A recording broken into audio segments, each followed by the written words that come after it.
selanjutnya di sini kami akan membahas tentang bab 11, yaitu menyusun rencana bayaran strategi. Pertanyaan pertama, sebutkan keadilan dalam kompensasi.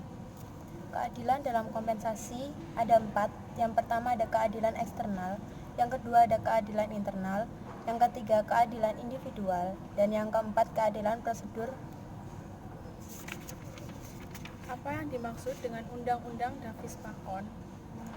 Undang-Undang Davis-Bacon yaitu hukum pada tahun 1931 yang menetapkan tingkat upah untuk tenaga kerja yang dipekerjakan oleh kontraktor yang bekerja untuk pemerintah federal. Apa yang dimaksud dengan Undang-Undang Kontrak Publik Wells-Hartley? Undang-Undang Kontrak Publik Wells-Hartley yaitu hukum pada tahun 1936 yang mengharuskan upah dan kondisi kerja minimum bagi karyawan yang bekerja pada kontrak pemerintah yang bernilai lebih dari 10.000 US dollar. Lalu, apa yang dimaksud dengan faktor yang dapat dikompensasi itu?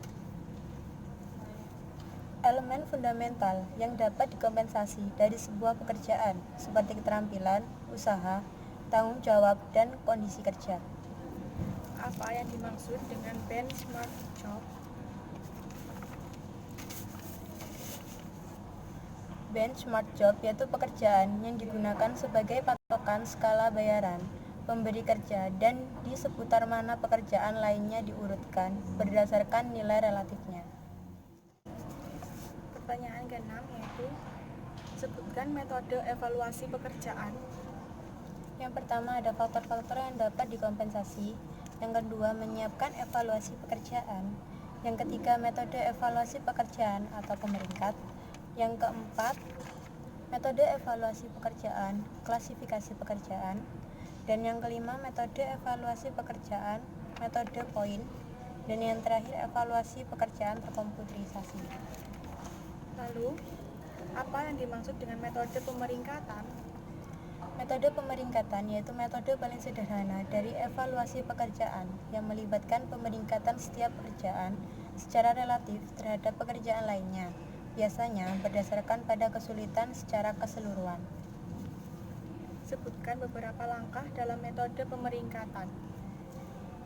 Metodenya yang pertama mendapatkan informasi pekerjaan, yang kedua memilih dan mengelompokkan pekerjaan, yang ketiga memilih faktor yang dapat dikompensasi, yang keempat memeringkat pekerjaan, dan yang kelima menggabungkan peringkat. Lalu, apa yang dimaksud dengan klasifikasi pekerjaan?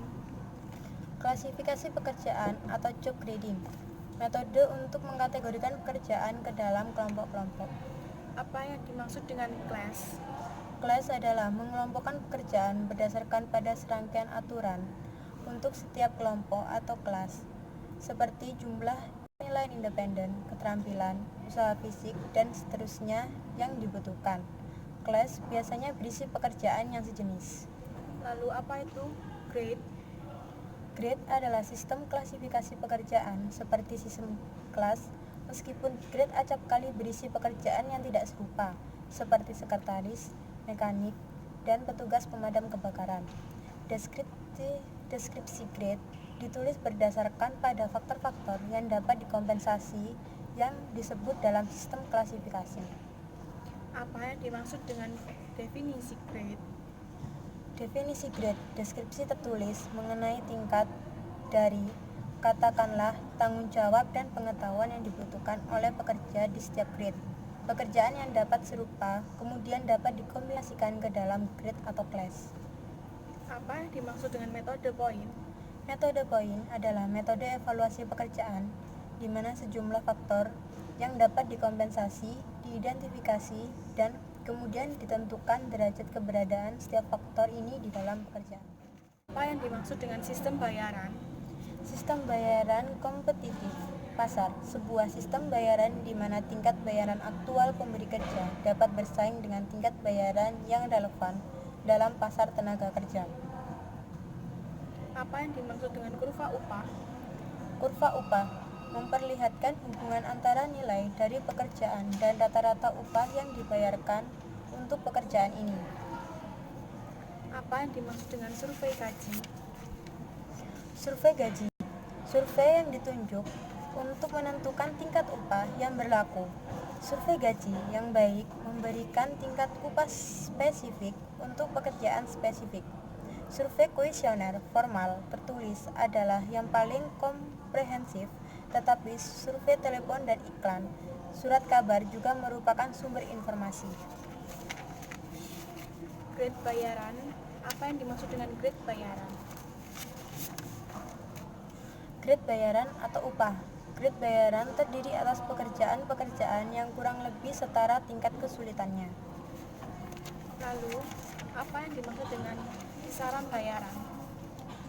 Kisaran bayaran atau tarif, serangkaian langkah atau tingkat dalam suatu grade bayaran, biasanya didasarkan pada tahun bekerja.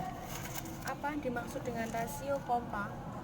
Rasio kompa sama dengan tingkat bayaran seseorang karyawan dibagi dengan titik tengah kisaran bayaran untuk grade bayarannya. Lalu, apa yang dimaksud dengan bayaran berbasis kompetensi?